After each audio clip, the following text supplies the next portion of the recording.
हे गुरुदेव, नमोस्तु नमोस्तु नमोस्तु। आज के प्रथम प्रश्न के लिए मैं आमंत्रित करूंगा सौभाग्यवती आरती अमित जी लोहाड़े, शिरडी महाराष्ट्र से। नमोस्तु गुरुदेव, मैं आरती लोहाड़े शिरडी से महाराष्ट्र से। मेरा एक क्वेश्चन है कि क्रोध आने पर चिल्लाने के लिए ताकत नहीं चाहिए, पर शांत रहने के लिए ताकत कहाँ से लाए? बहुत अच्छी बात है। क्रोध आने पर चिल्लाने के लिए ताकत की ज़रूरत नहीं, अपने आप आ जाती। पर शांत रहने के लिए हमें ताकत जगाना पड़ता है, और ये ताकत उस व्यक्ति के हृदय में सहज आ जाएगी जो क्रोध को पचाने में समर्थ हो जाए। तो अगर शांत रहना चाहते हो तो क्रोध को पचाने की क्षमता विकसित करो। क्रोध को पचाने के लिए क्या करो? 4 उपाय बता। सबसे पहली बात, सकारात्मक सोचो। चीज़ों को नकारात्मक दृष्टि से जब हम देखते हैं, हमारा क्रोध उभर पड़ता है। अगर हम सकारात्मक रूप से देखने लगेंगे तो कोई भी निमित्त आया, हम क्रोध को पचा सकते हैं। समझ गए? मैंने अनेक बार इसकी व्याख्या की है, अब विस्तार से करूँगा तो पूरी चर्चा इसी में हो जाएगी। इसलिए बस बात ये कह रहा हूँ, सकारात्मक सोचो। कोई भी बात हो, उसको अगर पॉजिटिव वे में लेंगे तो वो क्रोध को पचाने की क्षमता आ जाएगी। कोई कुछ भी बोलेगा, हमारे मन में क्षोभ नहीं होगा। समझ गए? उदाहरण के लिए, यदि कोई आपसे दुर्व्यवहार कर रहा है, कोई बुरा बोल रहा है, गुस्सा आता है ना? आता है। अगर उस समय हमने ये सोच लिया, ये दुर्व्यवहार नहीं कर रहा है, मुझसे बुरा नहीं बोल रहा है, मेरे कर्म को झड़ाने का निमित्त बन रहा है, फिर गुस्सा आएगा क्या? नहीं आएगा। और बताओ, किसी ने तुमसे कुछ बुरा कहा और तुमने उसकी कोई प्रतिक्रिया नहीं दी, तो तुम्हारे कर्म झड़ेंगे कि नहीं झड़ेंगे? झड़ेंगे। तो फिर वो क्या बुरा किया उस तुम्हारा? उसने कुछ बुरा किया क्या? पर ये दृष्टि कहाँ है? जिसके अंदर ऐसी दृष्टि आ जाएगी, वो क्रोध नहीं करेगा, क्रोध को पचाने में समर्थ हो जाएगा। समझ गया? तो आपसे शॉर्ट टेम्पर चीजों को अपन आगे बता रहा हूँ, एक एक करके बता रहा, पूरी बात नहीं हुई। पहले एक बात तो समझ में आई कि नहीं आई? आगे पहले मेरी बात को पचाओ, तब क्रोध को पचा पाओगे। आगे आगे। जिसको मेरी बात ही नहीं पचेगी, वो क्रोध क्या पचाएगा? समझ गए ना? तो इसको पहले पचाओ। क्या करना है? हर बात को पॉजिटिव वे में लेना है। दूसरी बात, समग्रता से सोचना। समग्रता से सोचने का मतलब क्या होता है? कुछ भी हुआ, हमने जो सोचा वैसा नहीं हुआ, हम सामने वाले को सीधे चार्ज लगा देते हैं। हम सिचुएशन क्या है, पोजीशन क्या है, इस तरफ ध्यान नहीं देते, सीधे उस पर चार्ज लगाते, उस पर टारगेट बना दे, उसको टारगेट बना लेते। जैसे किसी से हमने कुछ कहा और उसने वो काम नहीं किया, अपन सोचे समझे बगैर ही उनको बोल देते। गुस्सा आता है ना? आता है। तुम तो किसी काम के नहीं हो, पता नहीं क्या क्या सुनाओगे, हैं? पर कई बार ऐसा होता है कि हमें लगता है कि सामने वाले ने नहीं किया, पर हकीकत कुछ और होती है। उसने किया पर कर नहीं सका, करने का प्रयास भी किया पर कर नहीं पाया। मान लीजिए आज सबका समाधान में आए, आपका तो नंबर लग गया। बहुत लोग ऐसे भी हैं, क्योंकि लग रहा है कि समय ज़्यादा जा रहा है। कईयों का नंबर नहीं आएगा, वो भैया जी पर गुस्सा करेंगे, भैया जी ने हमारा नाम नहीं लिया। तो उनका गुस्सा सही है या गलत? सही है। गुस्सा सही है? गुस्सा सही नहीं है, बट अंदर से फील होता है कि होता, हमारा हाँ। नंबर नहीं आया। और नंबर आया नहीं कि आ नहीं पाया? आ नहीं पाया। तो बस यही फार्मूला अपनाओ किसी ने काम नहीं किया, ये शब्द नहीं, कर नहीं पाया। कर नहीं पाया, वो करना तो चाहता था, कोशिश भी की, लेकिन परिस्थिति बदल गई। एक आदमी दिल्ली गया और दिल्ली जाने से पहले अपने मित्र को फ़ोन किया, क्योंकि उससे बड़ी प्रगाढ़ता थी, अक्सर बात होती थी, और वो कहता था कभी भी दिल्ली आओ तो मुझे ज़रूर खबर करना, मेरे ही घर ठहरना। फ़ोन किया, बोला बिल्कुल मैं खुद आऊँगा रिसीव करने। दिल्ली पहुँचने के 1 घंटे पहले तक उसका कॉल आया, बोला मैं आ रहा हूँ। भाई साहब स्टेशन पे उतरे, सामने वाला नदारत। बताओ गुस्सा तो आएगा ना। अरे दिल्ली वाले बहुत बेकार लोग हैं, कहते कुछ है और करते कुछ है। इतनी देर से फ़ोन कर रहा था, सब नौटंकी कर रहा था, कुछ है ही नहीं। अरे जब यही सब करना था तो मुझे फ़ोन क्यों किया, इसकी ज़रूरत क्या थी। बोला चलो अब सीधे हम तो टैक्सी लेते हैं, होटल में जाके ठहरेंगे, उसका नाम भी नहीं लेंगे। टैक्सी स्टैंड पर पहुंचा, पीछे एक बड़ा अस्पताल था, और वही जैसे टैक्सी के ऊपर वो बैठने जा रहा था तब तक कि सामने से वही मित्र आया। उसने अपनी गाड़ी रोकी, बदहवास से स्थिति, गाड़ी से अपने पिताजी को उठाया और सीधे हॉस्पिटल ले गया। चेहरे से चेहरा मिला लेकिन वो कुछ नहीं बोल पाया। अब क्या होगा, उसकी परिस्थिति उस वक्त चेंज। सुनो, यहाँ मनस्थिति बदल रही, अरे कुछ गड़बड़ लगता है, अब रुकना चाहिए, क्या हो गया देखते हैं। अब रुक गए, क्यों भाई क्या हुआ। जब अंदर से अपने पिता को भर्ती करके आया, बोला भैया माफ़ करना, तुम्हें बहुत तकलीफ़ उठानी पड़ी, मैं तुम्हें कॉल भी नहीं कर पाया। मैं तुम्हें लेने के लिए गाड़ी निकाल ही रहा था कि अचानक पता लगा पापा को अटैक आ गया। कोई अल्टरनेट नहीं था, मैं पापा को आनंद फानन में लेकर यहाँ आया, मुझे क्षमा करना, मैं तुम्हें लेने नहीं आ सका। अब क्या बोलोगे। नहीं, कोई ऐसी बात नहीं भैया, काश मुझे पता चल जाता तो मैं सहयोग करता, अच्छा हुआ कि मैं तुम्हारे साथ यहाँ हूँ, तुम निष्फिक्र रहो। कहाँ गया क्रोध। इससे पहले आग लगी थी ना। अब ऐसी सिचुएशन पता लग जाने के बाद गुस्सा आएगा क्या। जो पागल होगा वही गुस्सा करेगा। तो इसलिए एक सूत्र बनाओ, कोई नहीं किया ये बात सही नहीं कर पाया ये बात सही है। समझ गए। तो क्रोध को पछाने के लिए दूसरा सूत्र, समग्रता से सोचिए, चीजों को समग्रता से देखिए, केवल अपने एंगल से मत देखिए, सामने वाले के एंगल को भी देखिए। और तीसरा सूत्र है, जब आप सहज और शांत रहें ना तो कुछ आत्म सुझाव दीजिए। मुझे शांत रहना है, मुझे शांत रहना है, ये संस्कार अंदर आ जाएंगे तो क्रोध को पचाने में समर्थ हो जाओगे। और चौथा है, थोड़ा हंसकर टालने की आदत डालिए।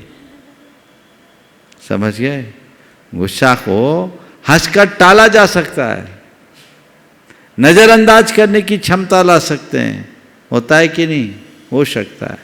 एक अपार्टमेंट में एक नवदंपति थे और उनके फ्लैट से हमेशा हंसने की आवाज़ आती थी। लोगों को बड़ा आश्चर्य हुआ, क्या बात है, इनमें कोई खटपट नहीं होती क्या, जब चाहे केवल हंसी के फव्वारे छूटते हैं। एक दिन एक से रहा नहीं गया, पूछ बैठा, बोले क्या बात है, तुम लोगों की आपस में खटपट नहीं होती, तुम्हारे फ्लैट से केवल हंसी हंसी की आवाज़ आती है। बोले हाँ आती है। बोले क्यों। बोले मेरी पत्नी बड़ी गुस्सैल है। पत्नी गुस्सैल है तो फिर हंसी का फव्वारा क्यों छूटता। बोले यही तो राज की बात है। बोले क्या राज की बात। बोले जब मेरी पत्नी को गुस्सा आता है ना तो सामान उठा उठा के फेंकती है, उसका निशाना लग जाता है तो वो हंसती है, और निशाना चूक जाती है तो मैं हंसता हूँ। तो निशाना लगे या चूके, हंसने का अभ्यास बना के रखिए। तो मैंने आपसे कहा, क्षमा की सामर्थ्य अपने भीतर विकसित करना चाहते हो तो क्रोध को पचाने की शक्ति अपने भीतर प्रकट करो। अगर जीवन व्यवहार में आ गया तो हमसे सौभाग्यशाली और कोई दूसरा नहीं। नमस्ते गुरुदेव, नमस्ते। उपस्थित होंगे कुमार अनिकेत जी जैन अहमदाबाद से।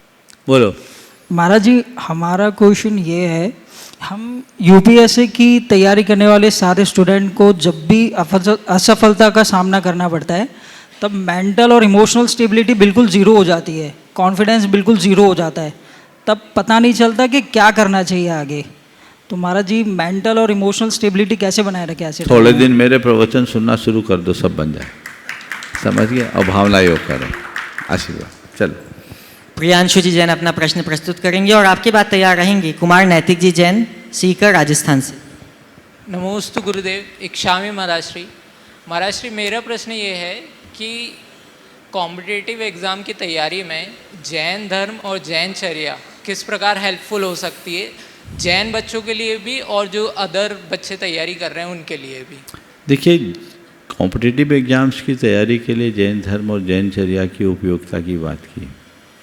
मैं तो ये कहता हूँ, अगर विशुद्ध जैन बन जाओगे ना तो तुम्हारे झगड़े ही खत्म हो जाएंगे। विशुद्ध जैन बनने का मतलब है नियमित दिनचर्या रखना, फालतू कामों में समय बर्बाद नहीं करना, प्रयोजन से प्रयोजन रखना। प्रयोजनहीन क्रिया को हमारे यहाँ अनर्थ दंड कहा गया है। तो अपना पूरा फोकस अपने पढ़ाई पे करना, व्रत नियम संयम की मर्यादा के भीतर रह करके चलना, अनावश्यक शौक़ नहीं रखना, अनावश्यक लोगों से संपर्क नहीं रखना, अनावश्यक बातें नहीं करना, अनावश्यक काम नहीं करना, एकमात्र काम करना। क्या करना? अपनी तैयारी, अपने आप सिलेक्ट हो जाओ। चलिए। नमोस्तु महाराज। नैतिक जी अपना प्रश्न प्रस्तुत करेंगे। और महाराज जी, मेरा ये प्रश्न है कि आचार्य श्री विद्यासागर जी महाराज श्रेष्ठ क्यों हैं? आचार्य विद्यासागर महाराज श्रेष्ठ क्यों हैं? हाँ। अरे सूरज है, सूरज श्रेष्ठ क्यों है? सूरज है इसलिए है। आचार्य विद्यासागर हैं इसलिए श्रेष्ठ है। समझ गए? उपस्थित होंगे श्रीमान नरेंद्र जी छाबड़ा रानौली से। मेरे आराध्य गुरुदेव के चरणों में त्रिबार नमोस्तु। महाराज जी, ये प्रश्न पूरे शेखावाटी अचल और उपस्थित सभी युवा शक्तियों के लिए हैं। महाराज जी, जब भी युवा शक्ति किसी धार्मिक या सामाजिक कार्य में आगे रहती है तो सर्वप्रथम बुराइयां और उनके बारे में गलत धारणाएं ये होती है। मैं लगातार 8 सालों से अनेक तीर्थ यात्राओं का संयोजन कर रहा हूँ और लगातार आप सभी का और उनका आशीर्वाद उन पर रहता है। फिर भी कहीं ना कोई त्रुटि हमसे रह जाती है और कहीं ना कहीं कुछ ना कुछ सुनने को मिलता है। मन आभास होता है कि सब कुछ छोड़ दे, लेकिन फिर भी हम आपका और आचार्य श्री का पद चिन्ह देखते ये लगता है कि नहीं, हमें आगे बढ़ना चाहिए। मेरी जिज्ञासा ये है कि महाराज, हमें क्या करना चाहिए? उन बुराइयों को छोड़ दे या कार्य छोड़ दे? नमस्ते महाराज। देखो, कभी दिया जलाए महाराज जी। उसको ध्यान से देखा है? दिया जब जलता है तो और भी कुछ होता है कि नहीं होता? दिए के नीचे अंधेरा होता है महाराज जी। धुआं निकलता है कि नहीं? निकलता है महाराज जी। तो भैया, दिया जलेगा तो धुआं भी उठेगा। तुम्हारा ध्यान दिए की ज्योति और उसके प्रकाश पर होना चाहिए, उसके साथ उठने वाले धुएं पर नहीं। अगर तुम धुएं पर ध्यान दोगे तो दिया नहीं जला पाओगे, और दिया नहीं जलेगा तो प्रकाश कैसे फैलेगा? इसलिए अपना काम करो। अंधेरा हटाने का अभियान अगर अपने हाथ में लियो या अंधेरे को मिटाने के अभियान में चले हो तो धुएं की तरफ मत देखो, वो तो चलेगा ही चलेगा, क्योंकि वो अंधेरे के पक्ष में रहने वाला है। धुआं अंधेरे का साथ देने वाला है, वो काला है इसीलिए उसका मुंह काला है। हमें धुएं की तरफ नहीं देखना, हमें ज्योति की तरफ देखना है, और ये प्रकृति का नियम है। जहाँ ज्योति जलेगी धुआं भी उठेगा। समझ गए? इसलिए हमें अपना काम करते हुए आगे बढ़ना। नमस्ते महाराज। श्रीमान नीलेश ताराचंद जी कासलीवाल बीड से अपना प्रश्न प्रस्तुत करेंगे। नमस्तु गुरुदेव। मेरा प्रश्न यह है कि हिंदू धर्म जैन धर्म से अलग है क्या? अगर ऐसा है तो फिर अपना पूरा जो समाज है, जो हिंदू का जो समाज है, जो एकता रखता है, तो वो एक कैसा हो जाए? देखो, हिंदू धर्म और जैन धर्म, हिंदू धर्म नहीं है, हिंदू संस्कृति है। क्या बोल रहा हूँ बहुत ध्यान से सुनना। हिंदू धर्म नहीं है, हिंदू संस्कृति है। और सच्चे अर्थों में देखा जाए, जो भी हिंदुस्तानी है वो सब हिंदू है। समझ गए? और हिंदू शब्द की अगर व्याख्या करो तो सच्चे अर्थों में असली हिंदू कौन है? जो हिंसा से दूर रहे वो हिंदू। जो हिंसा से दूर रहे वो हिंदू। इस अर्थ में जैनी सच्चे हिंदू हैं। हमें इस हिंदुत्व की रक्षा में तत्पर होना चाहिए, अहिंसा के प्रचार प्रसार के लिए आगे बढ़ना चाहिए, और जो भी इस हिंदू संस्कृति के पुरोधा हैं उनका साथ देना चाहिए, उनको आगे बढ़ करके चलना चाहिए।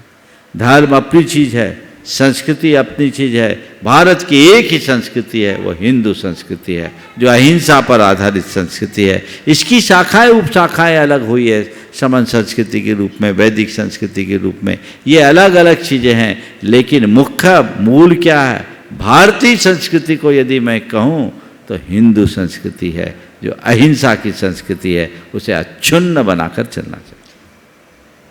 नमस्ते।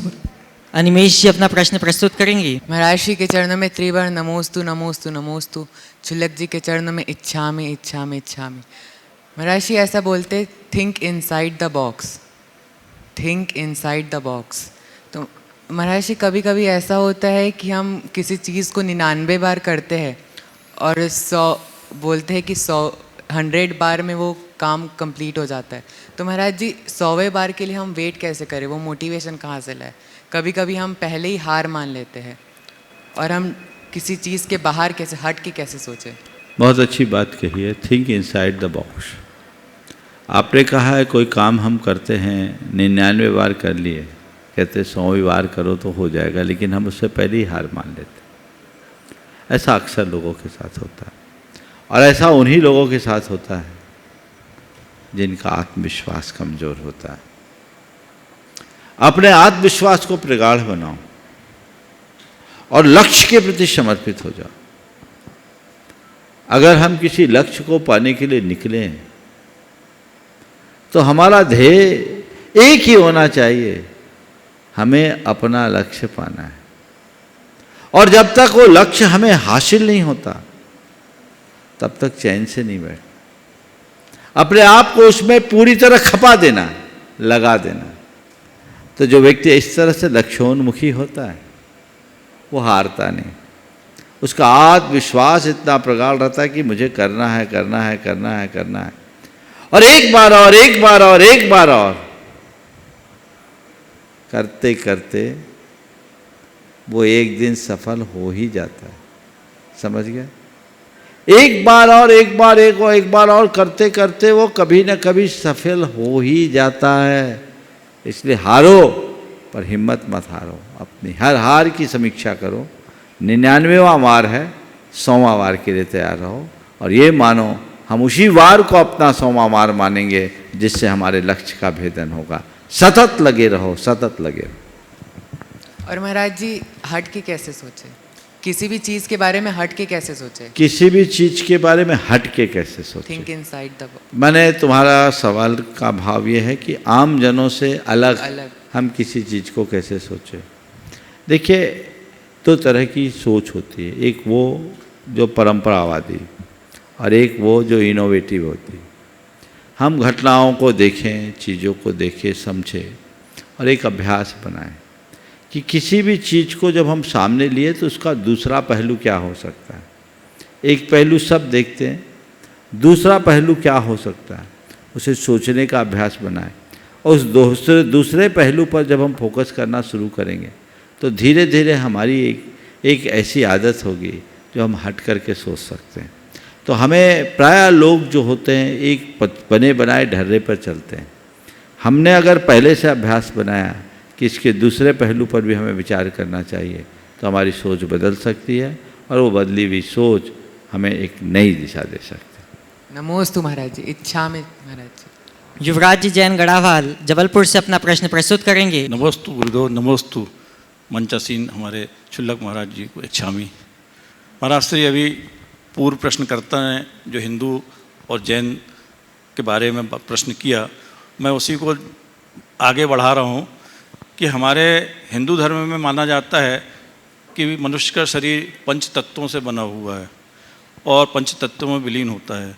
तो इसमें हमारा जैनिज्म क्या कहता है, साथ ही भारतीय संविधान में जैन धर्म की कैसी व्याख्या है और आगे जो गवर्नमेंट कॉमन सिविल कोड लेकर आने वाली है तो क्या उस पर जैन धर्म में हमारे उस पर क्या प्रभाव पड़ेगा, मैं इस बारे में आपकी राय जानना चाहता हूँ। देखिए, शरीर पंच तत्व से बना है। जैन धर्म इस विषय में क्या कहना चाहता है? और आपने बोला कॉमन सिविल कोड में जैन धर्म की क्या मान्यता, ये दो ही सवाल है। देखिए, इस हमारे सबसे पहली बात तो ये है, हर धर्म की अपनी अपनी अवधारणाएं, मान्यताएं, लेकिन लक्ष्य सबका एक है, वो है मोक्ष।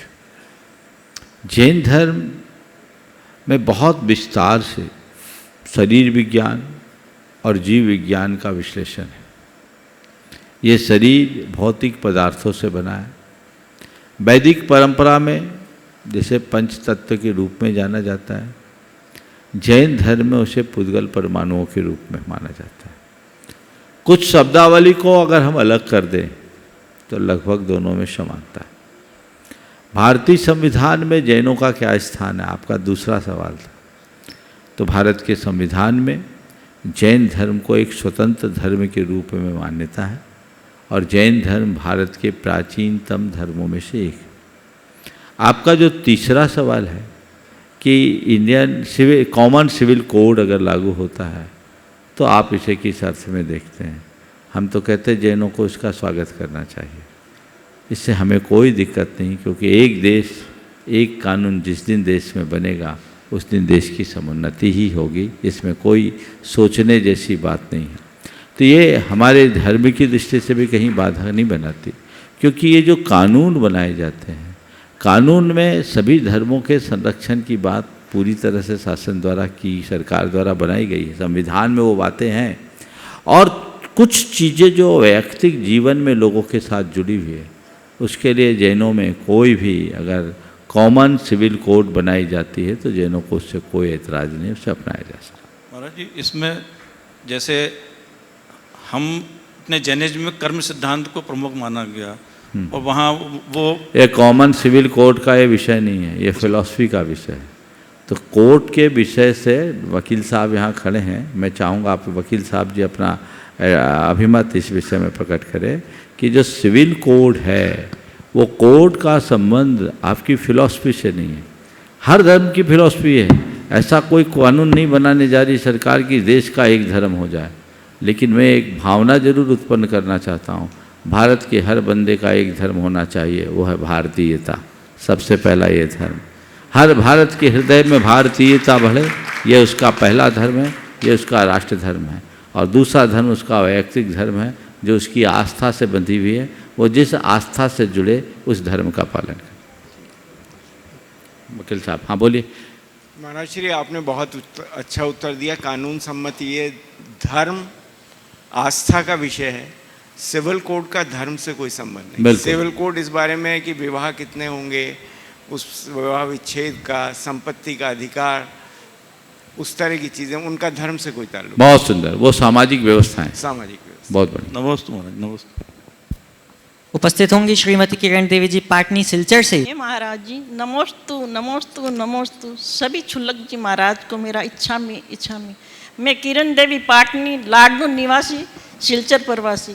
हे महाराज जी, मेरा प्रश्न ये है कि जिस जीव के साथ में हम 50 साल तक रह चुके हैं, लेकिन वो इस संसार में अब नहीं है, उनको तो कुछ भी याद नहीं है कहाँ हूँ क्या हूँ, लेकिन हम उनको कैसे भूल सकते हैं महाराज जी।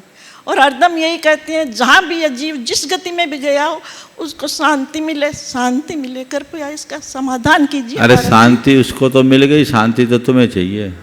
वो तो गया, वो शांत है, अशांत तो आप हो रही। और ये कौन अशांत कर रहा है? ध्यान से सुनो, अशांत कर कौन रहा है? तुम्हारे मन का मोह। हम जिसके पीछे रोते वो मुड़ के भी नहीं देखता।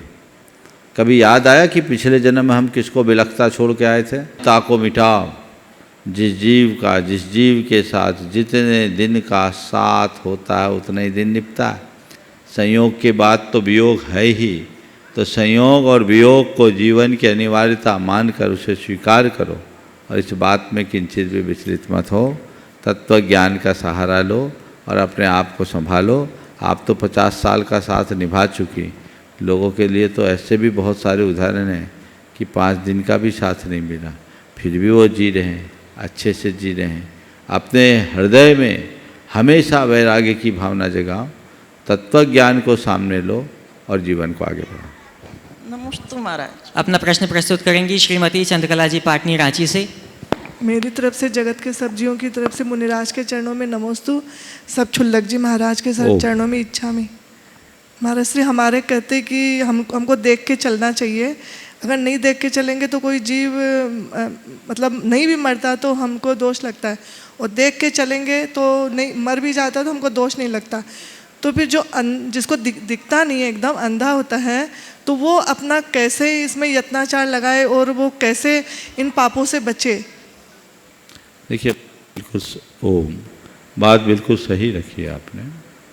हमें देख कर चलना चाहिए, सावधानी से चलना चाहिए, और सावधानी पूर्वक की गई प्रवृत्ति में कदाचित जीव का घात भी हो जाए तो हम हिंसक नहीं हैं।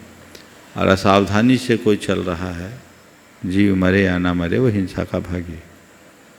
आपने सवाल किया उसका जिसके पास दृष्टि ही नहीं, वो क्या करे?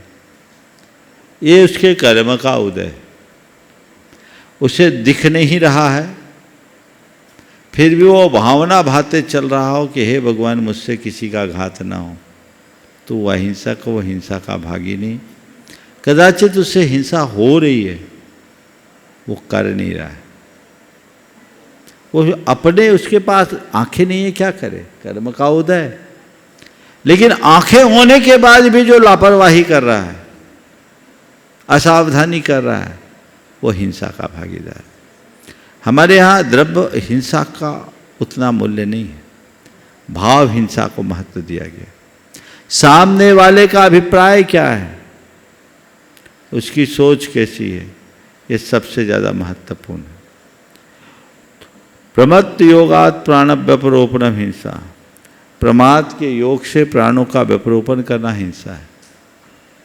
उसके साथ प्रमाद नहीं, परिस्थिति है। मैं ये नहीं कह रहा कि उससे हिंसा नहीं है, हिंसा तो है, लेकिन एक आँख वाले व्यक्ति अगर लापरवाही से चलते उसके द्वारा जो हिंसा होती है, उसकी तुलना में नेत्रहीन व्यक्ति की हिंसा नगण्य समझनी चाहिए। ऐसा महर्षि के चरणों में बारंबार नमोस्तु। महर्षि, वर्तमान में कई ऐसी बातें देखने में आती हैं जिससे लगता है कि जैन धर्म का ह्रास हो रहा है, जैसे जनसंख्या का कम होना, लोगों का धर्म के प्रति कम रुझाव होना आदि। महर्षि, मेरा प्रश्न इसके सकारात्मक पक्ष की ओर है कि पिछले कुछ वर्षों में ऐसी क्या बातें आप देखते हैं जिनसे ऐसा लगता है कि जैन धर्म का ह्रास नहीं बल्कि वृद्धि हो रही है और पंचम काल के अंत तक जैन धर्म निर्बाध चलेगा? कृपया आप बोध कराएं। देखिए, बहुत अच्छा सवाल आपने उपस्थित किया। आपने जो बात कही, जनसंख्या की कमी होना और लोगों का जैन धर्म की क्रियाओं के प्रति रुझान कम होना, यही बात है। मेरा मानना है कि जनसंख्या की कमी से जैन धर्म का ह्रास नहीं, जैनों का ह्रास हुआ। ये बात सही है कि जैनों के अभाव में जैन धर्म नहीं रहेगा, इसलिए जैन धर्म को आगे बढ़ाना है तो हमें जैनों को संरक्षित करना होगा, जैनों को बढ़ाना होगा। जो दूसरी बात आपने रखी कि जैनों का रुझान घटा है, मैं बता रहा हूँ, जैनों का रुझान घटा है। एक दृष्टि से देखते हैं तो ऐसा लगता है कि रुझान घटा है। लेकिन इन दोनों बातों को जब मैं दूसरी दृष्टि से देखता हूं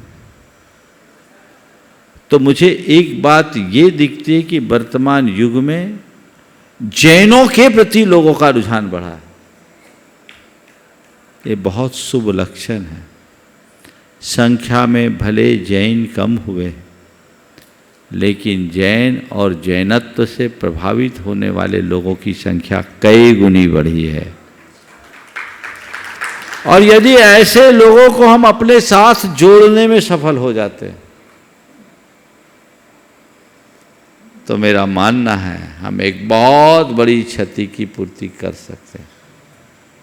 मेरी तो गुरुदेव से इस विषय में चर्चा भी हुई थी जब मैं नेमावर में था। हम लोगों को चाहिए कि ऐसे लोगों के साथ अपनी प्रगाढ़ता बनाकर उनसे अपने अच्छे संबंध बनाएं ताकि वे हमारे साथ जुड़कर अच्छा कार्य कर सके। ये प्रयास, ये पुरुषार्थ हमें निरंतर करते रहना चाहिए। यदि ऐसा हम करते हैं तो वो हमारे जैन धर्म के लिए एक बहुत बड़ा आधार बनेगी। तो जैनों की संख्या कम हुई है, ये नकारात्मक पहलू है, पर जैनों के प्रति, जैनत्व के प्रति लोगों का रुझान बढ़ा है, ये सकारात्मक पक्ष है। हमें इसका लाभ लेना चाहिए। हम अपनी संख्या बढ़ा पाए, शायद वो थोड़ा व्यवहारिक रूप से कठिन होगा, लेकिन अपनों को बढ़ा पाएं ये बड़ा सरल होगा। हम उसे बढ़ाने की कोशिश करें तो बहुत बड़ा काम हो सकता है। दूसरी बात, जैनत्व के प्रति जो रुझान घटा है, मैं एक दूसरे पहलू को देखता हूं कि टेक्नोलॉजी के इस युग में आज की नई पीढ़ी का जैनत्व के प्रति बहुत तेजी से रुझान बढ़ा है। और सबसे सकारात्मक पहलू ये है कि वो जैनत्व को पारंपरिक तरीके से नहीं अपितु पूरी तरह से वैज्ञानिक तरीके से आत्मसात करके चल रहे हैं। वो बड़ा मौलिक है जो उनके हृदय में पूरी तरह से जैनत्व को प्रतिष्ठापित कर रहा है।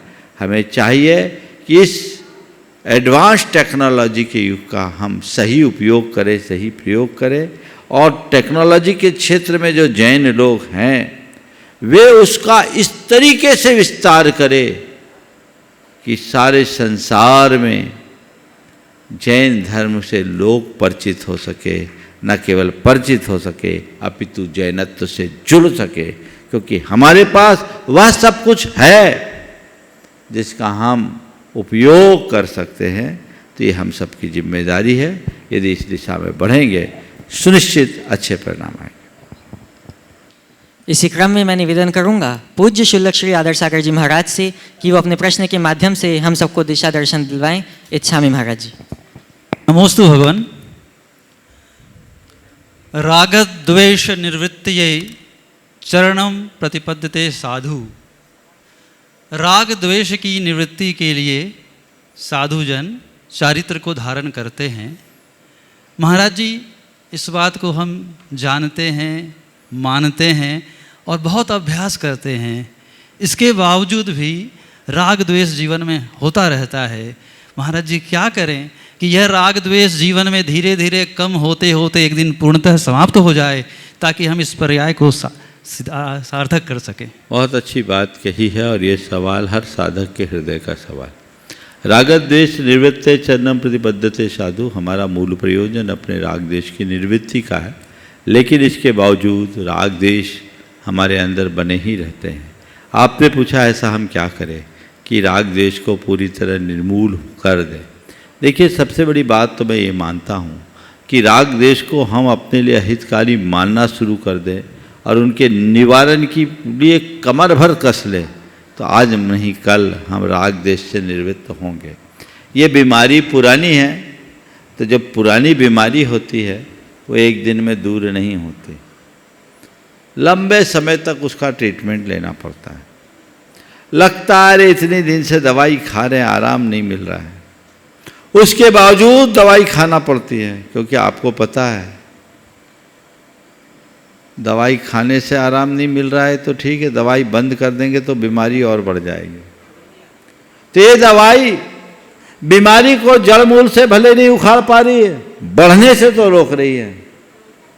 अगर कोई दवाई बीमारी को बढ़ने से रोक दे तो उस दवाई को भी बड़ी कारगर दवाई माना जाता है। और आज देश की बीमारी एक दिन की नहीं है, वो अनादि की बीमारी है। ये एक दो डोज में जाने वाली भी नहीं है। उसके लिए कई भवों तक हमें ये पुरुषार्थ करना पड़ता है। हम तीर्थंकर परमात्माओं के इतिहास को देखें, अतीत के लंबे इतिहास में न जाए लेकिन उनके 10 भव का इतिहास तो बताता है। हर भव में उनने साधना की, हर भव में उन्होंने त्याग तप का आचरण किया, तब धीरे धीरे धीरे जाकर 10वें भव में उनकी बीमारी की जड़ मिटे। इसलिए रत्नत्रय की बूटी से ही ये बीमारी जा सकती है। उसको लेते रहिए, बस इतना देखिए, बीमारी बढ़नी नहीं चाहिए। बीमारी मिट नहीं रही है, चिंता नहीं, बढ़ रही है तो खतरा है। तो अब हर साधक को प्रथम दृष्टया ये देखनी चाहिए कि मेरी स्थिति क्या है। जहां मैं कल था आज उससे बेहतर हूं कि नहीं, कदाचित बेहतर नहीं, कोई चिंता नहीं। बुरा तो नहीं बना, साधु बना था। उस समय मेरे हृदय में जितने राग द्वेष थे, साधु बनने के बाद यदि बढ़ गए तो ये केवल ऊपर का चोला है, और थम गए तो समझना मैंने रास्ता बदला है। मैं सही साधक की दिशा में बढ़ रहा हूं। इसलिए दवाई लेते रहिए, आराम केवल और केवल इसी से मिलेगा। ये इस बात को लेकर हताश मत होइए, अरे इतने दिन से दवाई खा रहे हैं, बीमारी जा ही नहीं रही है, ये बीमारी जाएगी भी नहीं, धीरे धीरे ही जाएगी। और जो हम दवाई ले रहे वही लेनी पड़ेगी। धीरे धीरे डोज बढ़ा दो, समझ गए? धीरे धीरे बढ़ाओ। वो भी व्यक्ति के सत्य को देखकर डोज बढ़ाया जाता है, उसी से बीमारी ठीक हो। इस क्रम में निवेदन है पूज्य शुल्लक श्री समादर सागर जी महाराज से कि हम सबको धर्म संस्कृति के प्रति समादर बढ़ सके, हम सबका धर्म संस्कृति के प्रति समादर बढ़ सके, इस भाव से महाराज जी प्रश्न रखें। इच्छामी महाराज जी। नमोस्तु महाराज जी, नमोस्तु महाराज जी। हम सुबह शाम दोपहर भावना भाते हैं, अपनेपन की भावना। लेकिन क्या भावना भाते हैं? अपनेपन की भावना, सभी जीवों का कल्याण हो, हाँ हाँ, सभी जीव हम जैसे हैं, इस प्रकार की भावना भाते हैं। लेकिन महाराज जी कहीं न कहीं अपनाने की जो भावना है हमारे यहाँ, उसमें हम लोग पीछे रहे हैं। किसको अपनाने की? किसी भी जीव को, कोई भी क्षेत्र में कोई भी प्रसंग बनते हैं समाज में, उसमें हम लोग पीछे रहते हैं। तो कहने की अपनाने की जो हमारे अंदर परंपरा नहीं है, उसी कारण से कहने की हम लोग की संख्या कम है। तो समाधान जी कि इसमें आपका समाधान नमस्ते। देखिए, बहुत अच्छी बात है। लोक कल्याण की मंगल भावना, सबसे हिल मिल कर रहने की भावना, सबके प्रति प्रेम सद्भाव बनाए रखने की भावना हम लोग भाल लेते हैं, लेकिन जब मौका आता है तो हम किसी को अपना नहीं पाते। महाराज जी के प्रश्न का भाव यही है, ऐसा करेंगे तो क्या होगा। देखिए, बात केवल यही है कि हमें अपना हृदय विशाल करना होगा, सोच बड़ी करनी होगी। जब तक मनुष्य अपने सोच के दायरे को बढ़ाता नहीं, तब तक वो सब कुछ घटित नहीं कर सकता। तो हमें धीरे धीरे अपनी सोच को बढ़ाना है, धर्म के व्यवहारिक स्वरूप को समझना है, और लोगों को उनके आचार विचार व्यवहार के साथ अपने साथ जोड़कर बदलने की और अपने साथ जोड़ने का भाव रखना चाहिए। चिद्रूप का दर्शन हम सबको हो जाए, इस भाव से मैं निवेदन करूंगा पूज्य शुल्लक श्री चिद्रूप सागर जी महाराज से कि वे अपने प्रश्न के माध्यम से हम सबको मार्गदर्शन प्रदान कराएं। इच्छामी महाराज जी। पूज्य मुनिश्री के चरणों में कोटि कोटि नमोस्तु। महाराज जी, प्रायः धार्मिक आयोजनों में कलश की प्रमुखता देखी जाती है और कुछ समय बाद देश के सभी साधु संतों की चातुर्मास स्थापना होना है, तो साधु संत तो अपनी चातुर्मास की स्थापना संकल्प के माध्यम से, भक्ति पाठ के माध्यम से कर लेते हैं, पर समाजजन इसे एक आयोजन के रूप में, कलश स्थापना के रूप में मनाते हैं। तो महाराज जी, कलश में ये प्रभावी कैसे बनते हैं कलश, और कलश का क्या प्रभाव पड़ता है? देखिए, बहुत अच्छा सवाल और प्रासंगिक सवाल आपने पूछा है। चातुर्मास मूलतः मुनियों की एक क्रिया है जो एक साधना का योग है, जिसे हम वर्षा योग कहते हैं। प्रवृत्ति से निर्वृत्ति की ओर बढ़ने के लिए मुनिजन वर्षा योग करते हैं। एक समय था जब मुनि लोग वनों में, वृक्षों के नीचे 4-4 माह का वर्षा योग किया करते थे। आज कलयुग है, हमारे शरीर का सत्व कम हुआ, अब वो व्यवस्थाएं नहीं कि हम ऐसे वन कांतारों में जाकर त्याग तप संयम आराधित कर सके। अब हम लोगों को भी आप लोगों के बीच रहना पड़ता है। चातुर्मास में साधु एक जगह रहते हैं तो उसका लाभ भी श्रावकों को मिल जाता है। अन्य दिनों में लोगों की व्यस्तता रहती है। चातुर्मास के दिनों में ब्याह शादी न होने से लोगों की व्यस्तता भी कम रहती है और प्रकृति अनुकूल होने से त्याग तप संयम की आराधना की भी अनुकूलता बन जाती है। इसलिए लोग चातुर्मास में अपना अधिकतम समय गुरुजनों के सानिध्य में बिताने का सौभाग्य पाते हैं और इसी वजह से चातुर्मास के प्रति लोगों की प्रबल उत्कंठा और भावना होती है। सारे देश में लोग चाहते हैं कि हमारे यहाँ किसी न किसी साधु भगवंत का चातुर्मास संपन्न हो। जहाँ तक कलश का सवाल है, कलश एक मांगलिक प्रतीक है।